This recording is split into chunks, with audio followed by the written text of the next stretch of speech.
La femme de nos vies. On n'attend plus rien de la vie et soudain tout recommence. Le temps s'arrête, le cœur s'emballe, la passion refait surface et l'urgence efface tout le reste.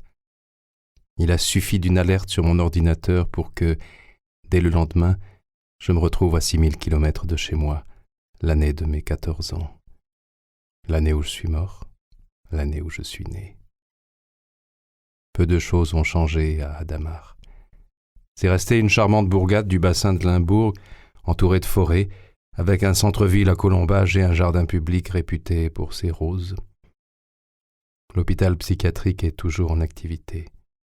Simplement repeint dans des tons plus pastels, avec un mémorial et des panneaux pour touristes.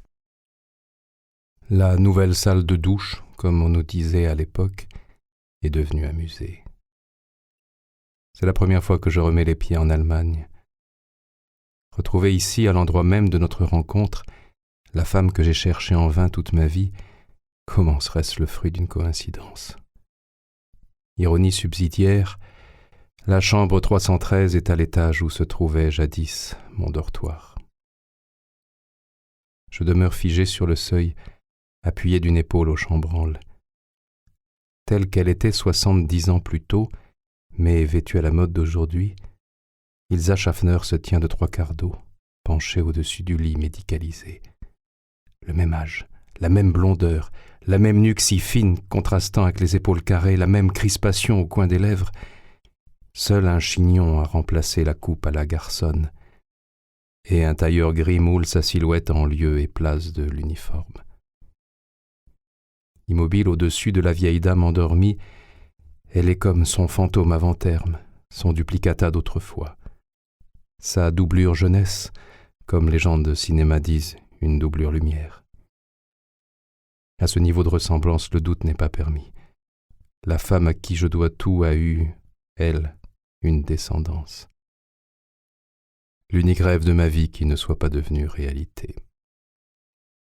À tâtons, je prends dans ma poche le sucre et le petit flacon d'alcool de menthe qui sont les seuls remèdes auxquels j'ai jamais eu recours face aux émotions trop fortes, aux colères inutiles et aux inquiétudes sans lendemain que m'ont périodiquement inspiré les médecins.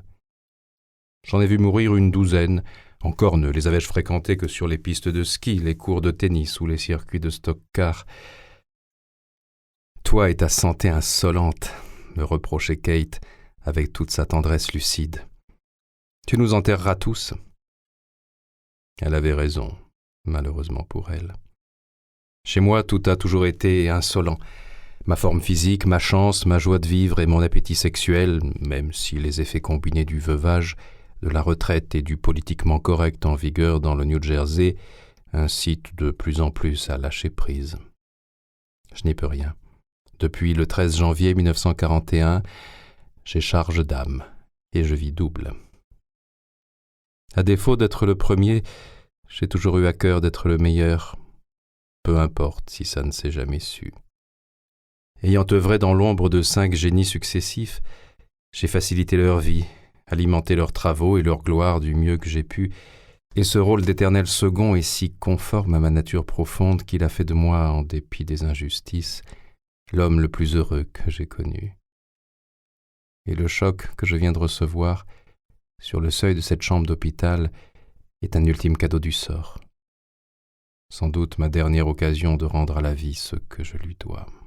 « Salope !» grince entre ses dents la doublure jeunesse d'Ilsa. D'un mouvement sec, elle rabat le drap sur le visage aux paupières closes, tourne les talons pour sortir et m'aperçoit.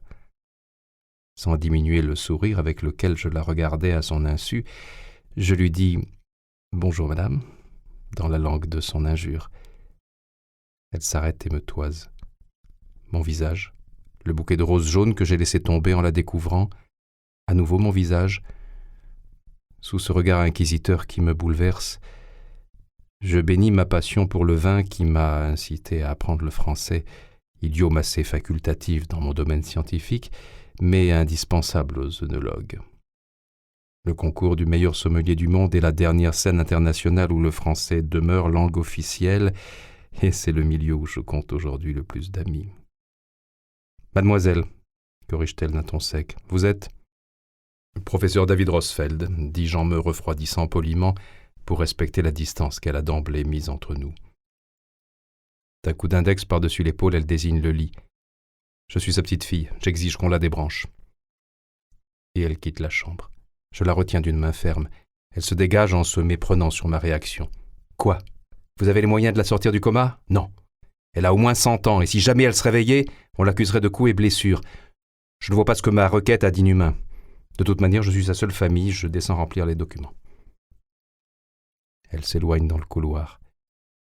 Je reste un instant en suspens entre le présent et le passé, hésitant quant à l'urgence. Puis je cours ôter le drap qui recouvre de manière prématurée la tête d'Ilsa Schaffner.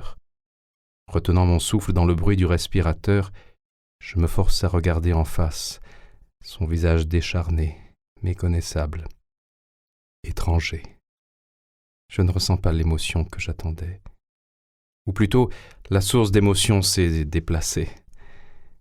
J'ai été bouleversé la veille d'apprendre qu'Ilsa Schaffner était toujours de ce monde.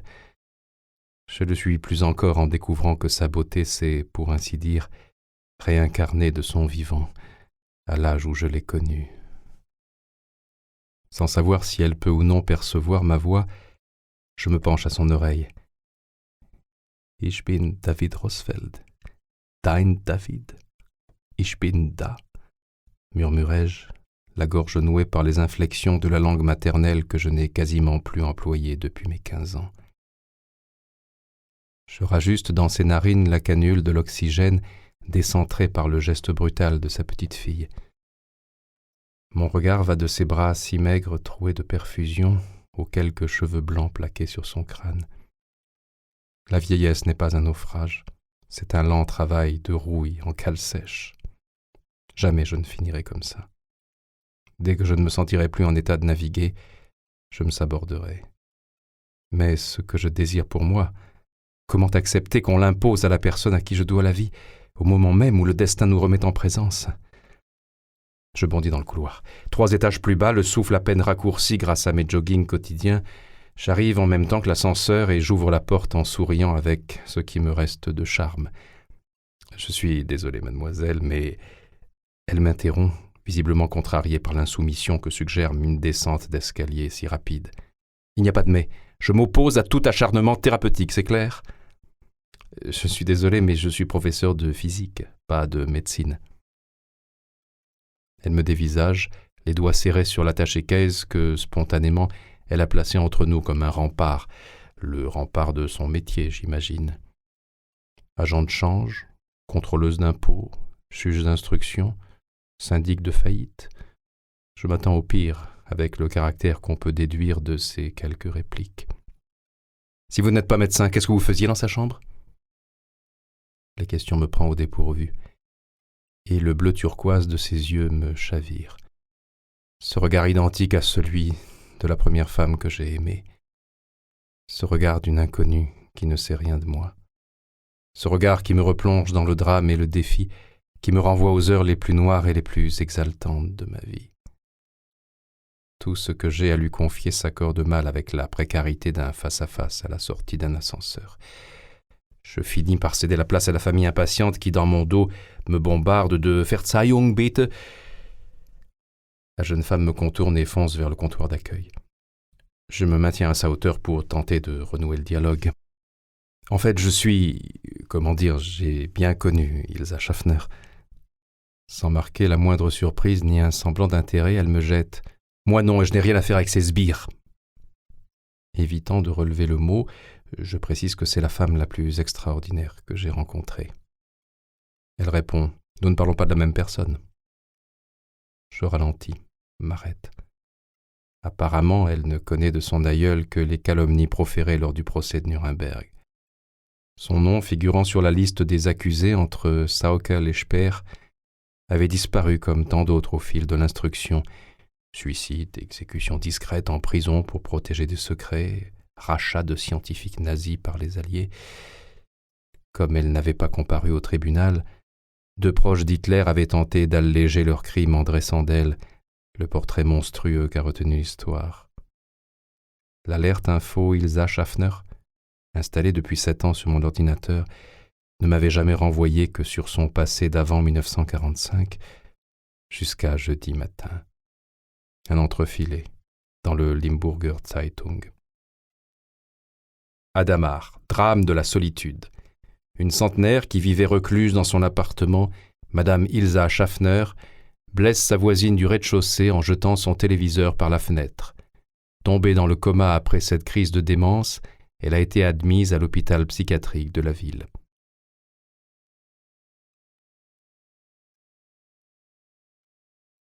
Au comptoir d'accueil, sa petite fille essaie désespérément de se faire comprendre par une hôtesse hermétique aux langues de Molière et Shakespeare.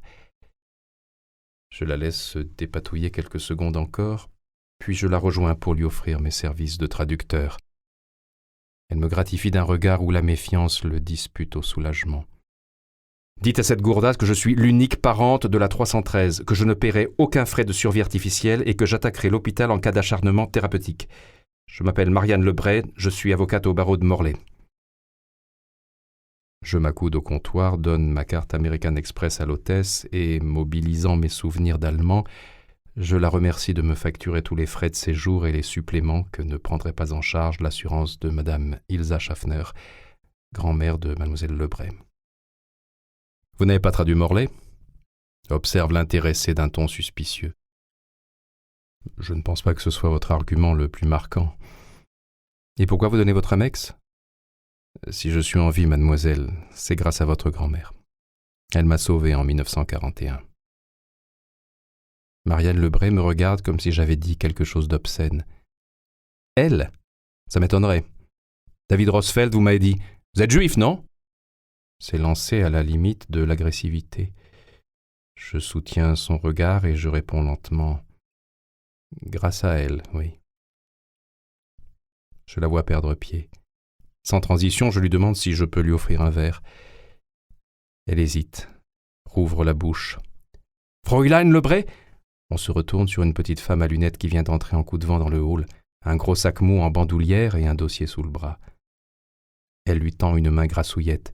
« Pardon mon retard et mon français, je suis Lieselotte Farbel, sociale travailleuse qui vous a pris contact. » Je laisse Marianne lui serrer la main, puis je me propose à nouveau comme interprète.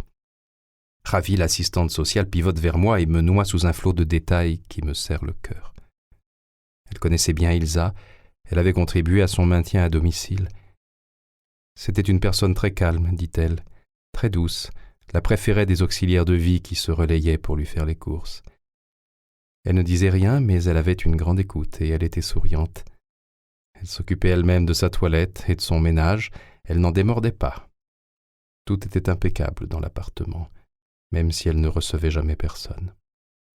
Elle ne sortait presque plus, mais elle s'intéressait à tout. Elle était abonnée à beaucoup de journaux, elle menait sa petite vie, elle avait l'air en paix. Rien ne peut expliquer la crise de violence qu'elle a eue mercredi soir. La gorge nouée, je demande à quelle heure Ilsa a jeté sa télé par la fenêtre. Vers 20h, je crois. Elle regardait les informations. Je ne sais pas. Vous pensez que c'est lié au programme ? Nous n'avons peut-être pas les meilleures chaînes du monde, mais quand même. Son trait d'humour tombe à plat devant mon air grave. Et les voisins ont entendu quelque chose ? Des coups dans les murs, des bris de vaisselle. Vous pouvez traduire, s'impatiente Marianne. De quoi vous parlez ?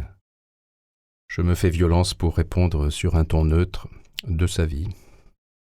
Demandez si elle a fait un testament. Je transmets la requête.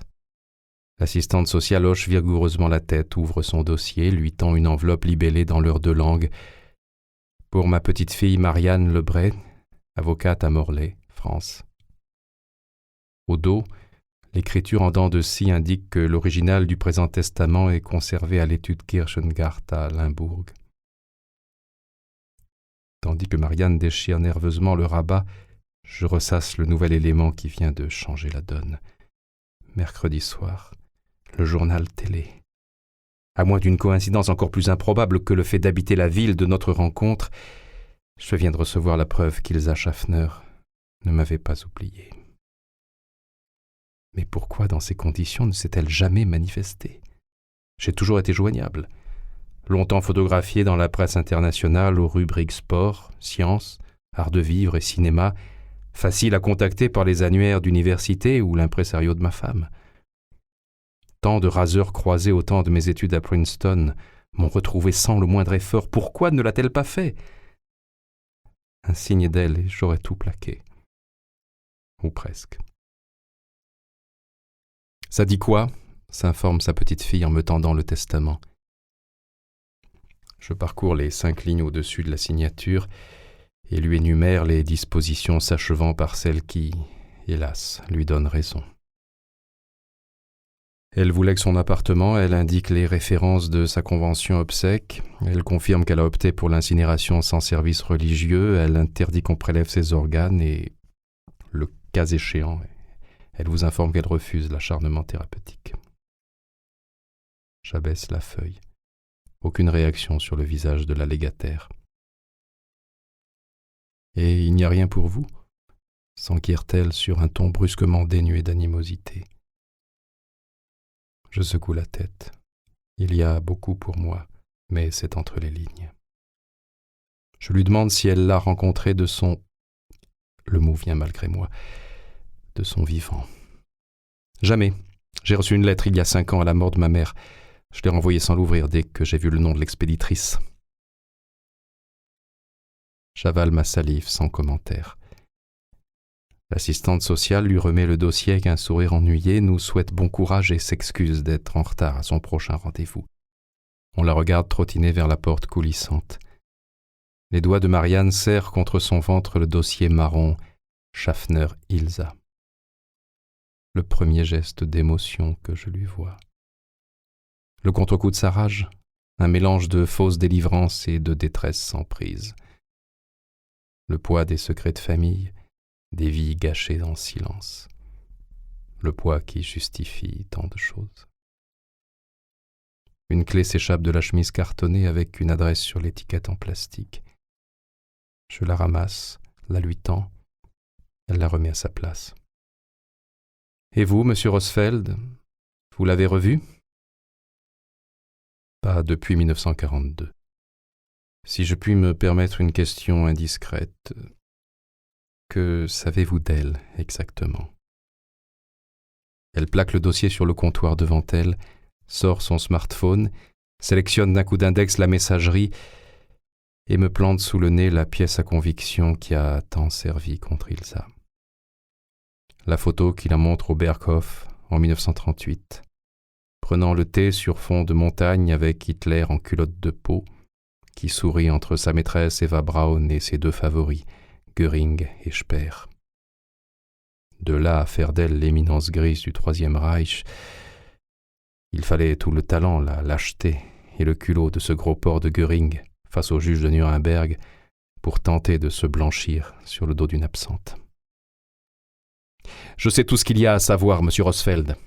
C'était une nazie de la pire espèce, une SS qui a massacré les enfants du camp de concentration qu'elle dirigeait. Elle a parlé d'une traite, évacuant aussitôt la photo de son écran. Je rectifie sur la pointe de la voix. Elle était officier dans les services scientifiques de la Wehrmacht. Elle n'a tué personne, et ce qu'elle dirigeait, c'était une école. N'importe quoi, fait-elle en haussant les épaules. Et le témoignage du maréchal Göring à Nuremberg, et celui de son chef direct, le colonel Grublik. Il savait d'avance qu'ils étaient condamnés à mort et que rien ne les sauverait. Pourquoi l'aurait-il chargé s'il n'y avait pas matière? Je soupire et la contemple avec un sourire triste. Vous voulez qu'on en parle? Elle regarde sa montre. Je reprends l'avion. Il y a un bar très calme à mon hôtel, c'est à 5 minutes d'ici. Je verrai. Vous pouvez m'aider pour le formulaire? Elle commence à se détendre. Son agressivité a un air de famille, mais son sourire aussi est le même. J'ai devant moi un autre visage d'Ilsa, après la tension qui a marqué notre rencontre. L'histoire se répète. Du moins, la vie rebrousse chemin. Mais que faire de cette ressemblance anachronique, de ce passé qui ressurgit sur pied? Je ne suis plus du tout certain du bien fondé de la vérité que je m'apprête à lui révéler. Si elle s'est construite sur la haine de sa grand-mère inconnue, faut-il toucher au mur porteur? Je m'accoude au comptoir d'accueil et je l'aide à remplir le formulaire, comme elle dit. L'autorisation de débrancher Ilsa Schaffner. « Il faut revenir à partir de 15 heures, décrète l'hôtesse en tamponnant le document. Vous irez directement en psychogériatrie, vous demanderez le chef du service pour qu'il contresigne. » Je traduis, demande si ce n'est pas trop tard par rapport à son avion. Elle fait non de la tête. Il est 12:10. Je commence à ressentir le décalage horaire et j'ai soudain très faim. « Je vous suis, » dit Marianne Lebray. Nous sommes sortis dans le soleil d'été qui jouait entre les jeunes pousses. L'atmosphère était douce, légère, en décalage complet avec la situation. Ou peut-être était-ce à nous de nous adapter.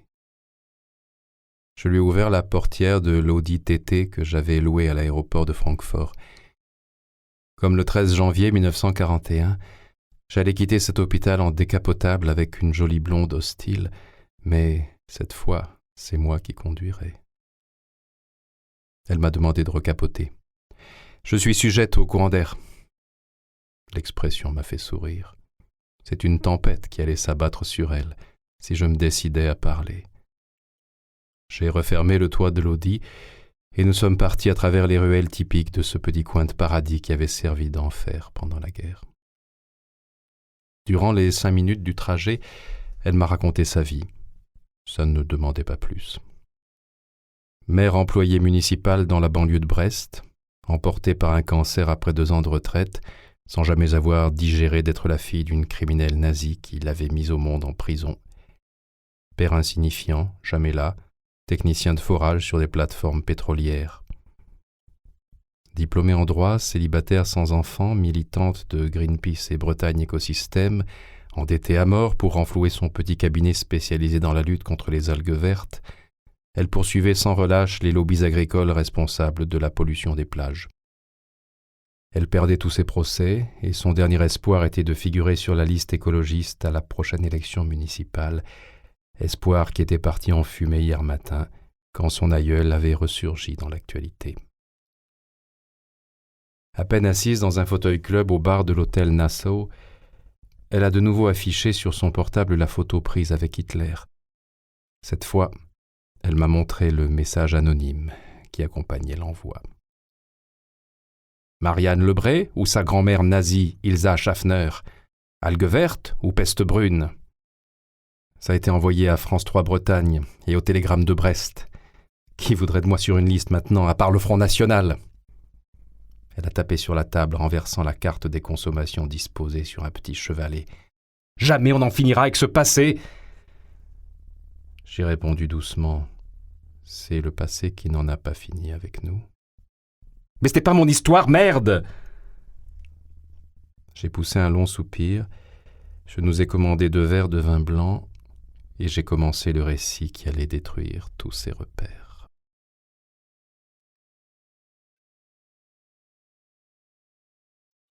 Avant d'être le David Rossfeld que vous avez devant vous, je m'appelais Jürgen Bolt. J'ai vu le jour à 20 km d'ici, dans un élevage de 400 têtes. J'étais un enfant silencieux, imaginatif et détaché du monde des grandes personnes, un autiste léger, dirait-on aujourd'hui, qui ne parlait qu'au bétail. Bref, j'étais le souffre-douleur de la ferme. Je passais mon temps à prendre des coups que je ne rendais pas, étant le cadet de 4 brutes bien ariennes, dans l'air du temps.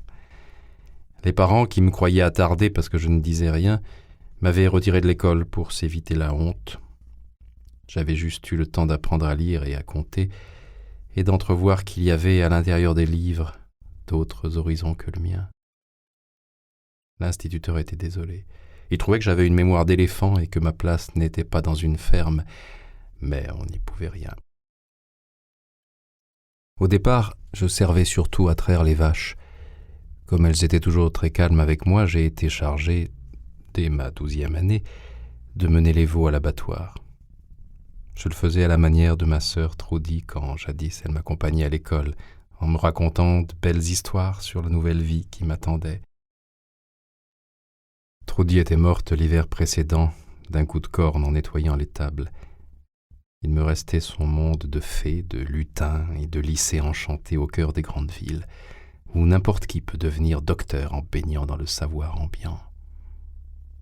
Alors j'accompagnais chacun de mes veaux sur son dernier chemin en lui décrivant le paradis qui l'attendait dans l'estomac du consommateur. Il deviendrait docteur, curé, général ou écrivain, en fonction de la personne qui, digérant ses escalopes, lui offrirait une seconde vie. De la même manière que ma sœur, depuis qu'elle était au cimetière, était devenue ver de terre. D'où je concluais que les êtres humains, n'étant pas cannibales, avaient moins de chance que les veaux. Les petits compagnons de route acquiesçaient en fronçant le mufle au bout de la longe. Et ils allaient à la mort d'un cœur si léger que les gens de l'abattoir me félicitaient. Ça commençait à se savoir dans les élevages voisins. La qualité de la viande était meilleure chez les Bolt, parce que la bête était moins stressée. Mes parents auraient sans doute pu me louer un bon prix aux autres fermes comme accompagnateur d'abattage si je n'avais commis l'irréparable à 13 ans et demi. Le vin vous convient ? C'est un Rieslaner, le meilleur cépage allemand, un croisement de Riesling et de Sylvaner. Mais il nous l'a servi trop froid, laissez-le venir à température.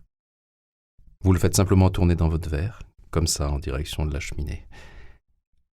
Dans le sens des aiguilles d'une montre, oui, si vous voulez, ou dans l'autre. Au fait, si vous avez un petit creux, je crois qu'on peut déjeuner au bar. La salle du restaurant est un peu trop bruyante, je trouve. Sauerkraut für zwei, bitte. Pardon ? Non, c'est léger, c'est de la choucroute. Très difficile à rater pour des Allemands. Ne prenons pas de risques. Où en étais-je ? Ah oui, le veau de la discorde. C'était un superbe Simmental, beige à tête blanche, le premier que j'avais aidé à naître un dimanche matin. Je l'avais appelé Sonntag. Nous étions l'avant-veille de Noël et il s'est soudain figé sur le chemin, à 300 mètres de l'abattoir. Impossible de le faire avancer. Mes belles histoires de métempsychose dans l'estomac des mangeurs d'escalopes ne faisaient que le paniquer davantage. Alors j'ai rebroussé chemin. Il était si heureux. Il me caressait de la tête en marchant. Il gambadait jusqu'au bout de la longe, se retournait pour voir si je suivais. Il attendait que j'arrive à sa hauteur, me faisait un câlin et repartait. Il me raccompagnait à la maison. Je pleurais de bonheur. Je me sentais aimé pour la première fois de ma vie. C'était un miracle de Noël. En apercevant le clocher du village, j'ai senti mon cœur s'emballer et j'ai su ce que je devais faire. Je suis allé trouver le curé. Je lui dis que le bon Dieu m'était apparu devant l'abattoir en me disant d'épargner mon veau, comme il l'avait fait avec Abraham au catéchisme, en lui ordonnant de sacrifier un agneau plutôt que son fils. Je lui ai mis la longe dans la main en lui disant que c'était un cadeau du ciel et qu'il devait le cacher en secret comme il avait caché un juif 2 mois plus tôt. Et je me suis sauvé sans me retourner, de peur de croiser le regard de Sonntag qui beuglait dans le jardin du presbytère. En rentrant à la ferme, j'ai dit à mon père que je m'étais fait attaquer par des inconnus qui m'avaient volé le veau. La plus longue phrase que j'ai jamais prononcée devant lui. Il m'a fouetté au sang avec le martinet à branche d'ortie, comme un jour de cuite normale, et mes frères sont venus lui prêter main forte. J'étais le désespoir de la famille, ils en prenaient leur part. Et puis le curé est venu me dénoncer en tant que blasphémateur à qui Dieu aurait ordonné de sauver un animal de boucherie. Alors brusquement, je suis devenu intéressant. Voilà que j'étais fou, débile mental. Tout à coup, je valais le tiers d'un veau, la prime que le ministère de la Santé offrait aux Ariens à l'époque pour tout enfant anormal dans le cadre de la politique de purification du cheptel humain. C'était une expérience pilote qui ne dura que quelques semaines, un moyen d'inciter les familles à s'épurer elles-mêmes pour économiser les frais d'enquête et le personnel de dépistage.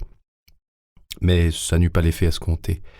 Dans la région, les Bolt furent les seuls à vendre un fils déficient. La dénonciation des Juifs marchait infiniment mieux. C'est ainsi que je me suis retrouvé ici, à l'hôpital psychiatrique d'Adamar, Il faut comprendre mes parents. Avec l'effort de guerre, il était important pour eux d'être considérés comme de bons Allemands, afin d'éviter les réquisitions de bétail. Et puis c'était pour mon bien, ça me guérirait de cette maladie mentale. Ils ignoraient que les médecins d'Adamar, en 1941, avaient pour consigne d'éradiquer non pas la maladie, mais les malades. Quand je suis arrivé, la chambre à gaz était en construction. C'était le premier prototype que testait Himmler avant d'en étendre le principe au camp de concentration. On nous installait une nouvelle salle de douche, nous disaient les infirmières. Dans l'attente des finitions, nous étions bien traités. Nous, c'est-à-dire les handicapés mentaux, les trisomiques, les psychopathes, les schizophrènes, les parkinsoniens, les épileptiques. Nous serions des pionniers, les cobayes de la solution finale destinée aux Juifs. L'opération avait pour nom de code Weißen Wolken, nuage blanc. Je me souviens de l'inspection des travaux, juste avant l'inauguration. Un jour de fête, patronné par Himmler en personne, avec une dizaine de Mercedes SSK dans la cour, photographes militaires et gâteaux à la crème pour les enfants dans le réfectoire, pendant que l'état-major de l'action T4 sablait le champagne au sous-sol. Le programme d'euthanasie s'appelait ainsi parce que son siège administratif à Berlin se trouvait au numéro 4 d'une rue nommée Tiergarten, jardin zoologique. Ils trouvaient la coïncidence heureuse. Qu'étions-nous, pour eux, sinon des animaux? L'aménagement de l'hôpital psychiatrique était différent d'aujourd'hui. À l'époque, chaque étage se composait d'une salle commune correspondant à une classe d'âge. Je m'étais fait un ami dans le dortoir des moins de 15 ans, B48, le premier ami de ma vie qui ne fut pas un veau. Moi, j'étais B46. Notre numéro de lit nous servait de matricule. Je l'avais repéré parce qu'il était aussi solitaire et silencieux que moi, avec une chose en plus, un livre. Il ne le quittait pas. Il le relisait tout le temps. Il y prenait des notes.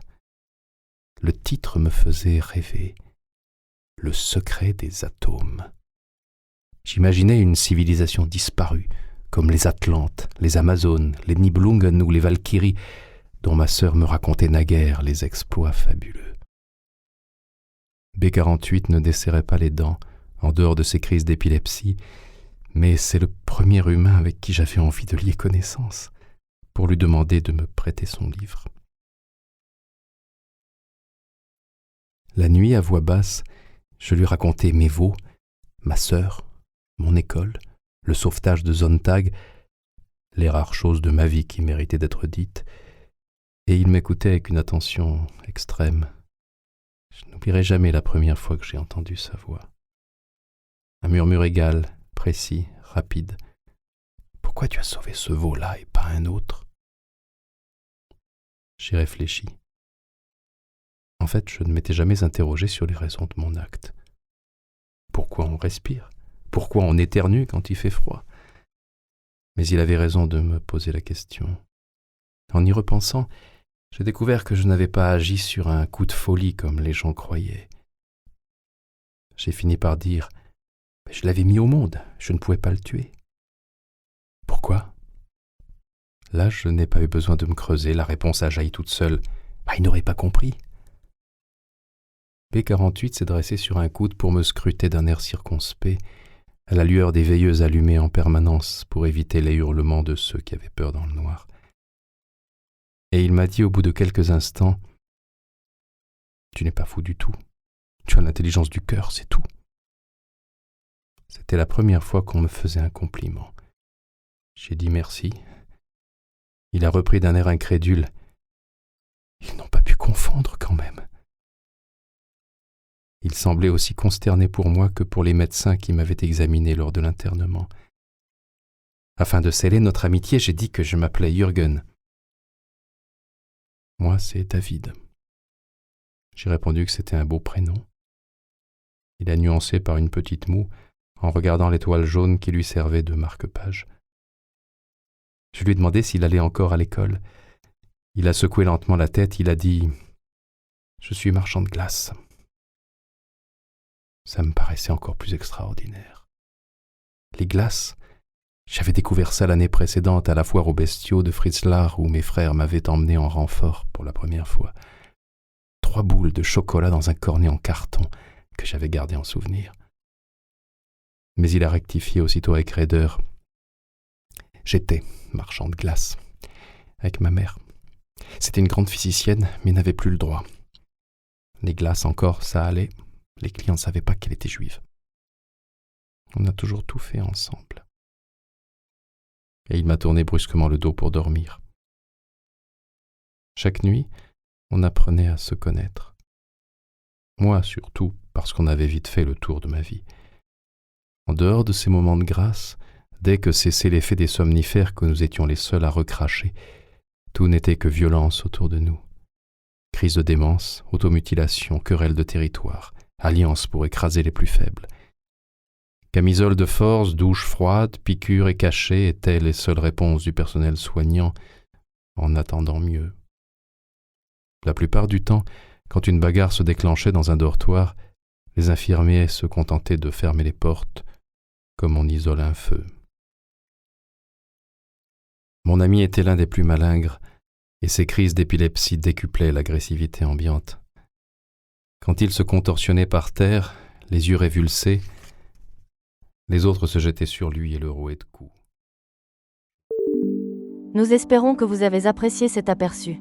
Pour continuer à écouter ce livre audio sur Google Play Livres, utilisez le lien dans la description de la vidéo.